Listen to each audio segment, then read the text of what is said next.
오십견은 증상에 따라서 보통 3단계로 분류를 하는데, 첫 번째 단계가 통증기 또는 결빙기, 두 번째 단계가 강직기 또는 동결기, 그리고 세 번째 단계가 해동기라고 합니다. 어깨에 생기는 대표적인 질환이 오십견, 그리고 회전근개 파열, 석회성 건염 같은 게 있는데요. 회전근개 파열은 어깨를 움직이는 4개의 힘줄이 있는데 그 중에 일부 또는 전부가 완전히 파열된 경우, 석회성 건염은 이런 힘줄들의 석회가 진행되면서 염증이 생기는 질환을 말합니다. 오십견 같은 경우에는 통증을 조절하고 운동 범위를 유지하는 것이 주된 치료가 되겠고, 회전근개 파열은 이미 찢어진 힘줄 같은 경우에는 다시 붙지는 않는 걸로 되어 있습니다. 그래서 이런 부분을 미리 확인하고 생활 습관을 교정하고 어깨에 무리가 가지 않는 운동을 하면서 유지하는 것이 중요하고, 필요하다면 수술적 치료가 필요할 것으로 생각이 됩니다. 석회성 건염은 석회화가 유지되고 있는 동안은 통증이 있을 수 있지만, 시간이 지나면서 석회가 줄거나 통증이 줄어드는 경향을 보이기 때문에 마찬가지로 병원에서 적극적으로 통증을 조절하는 것이 좋은 치료가 될 것이라고 생각합니다. 오십견 환자분들에서 병원에서 하는 주된 치료는 통증을 조절하는 겁니다.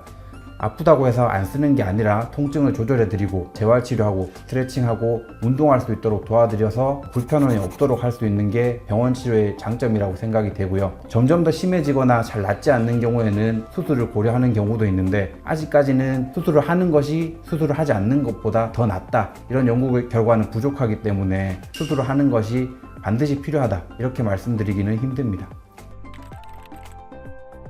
기본적으로 통증이 있는 질환이고 운동 제한이 있기 때문에 이런 부분을 풀어주는 재활 과정에서 통증을 동반할 수밖에 없습니다. 병원에서 하는 주된 치료는 약물 치료, 주사 치료, 그리고 물리 치료를 들 수가 있겠는데요. 이때는 통증을 줄이는 데 목적이 있기 때문에 주사 맞는 정도의 통증이 있다, 이렇게 생각하실 수는 있는데, 기본적으로 병이 있어서 불편한 것이라고 생각이 되고, 병원 치료를 한다고 해서 통증이 더 심하다거나 증가한다고는 생각하지 않습니다. 스테로이드는 관절막에 염증이 생기는 것을 막고 통증을 줄여주기 때문에 치료 시에 쓸 수 있는 약이라고 생각이 되고요. 당뇨와 같이 스테로이드를 쓸 수 없는 환자분들이 아니면 주사 시에 사용하는 것을 추천드리고 있습니다. 다만 1년에 5회 이상 많이 맞는 경우에는 부작용이 있을 수 있기 때문에 그 정도로 많이 맞는 건 좋지 않다, 이렇게 설명드리고 있습니다. 오십견 같은 경우는 워낙 임상 증상이 다양하게 나타나기 때문에 많이 아프더라도 통증을 좀 덜 느끼는 분들이 있고, 혹은 운동 범위의 제한이 조금 덜 나타나는 분들이 있는데, 그렇게 해서 나았다면 제 생각에는 오십견의 가능성은 좀 낮지 않나 하는 생각을 하고 있습니다. 왜냐하면 오십견 환자분들은 워낙 아파하시고 팔을 옆에서 도와드려도 드는 걸 굉장히 불편해 하세요. 그래서 병원에서는 그런 분들을 많이 보기 때문에 그냥 물놀이만으로 나아졌다 한다면 오십견이 아닐 가능성이 좀 더 높다고 생각합니다.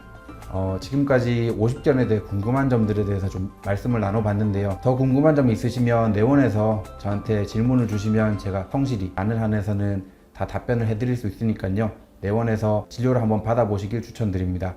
지금까지 부산 건우정형외과의 박철순 원장이었습니다.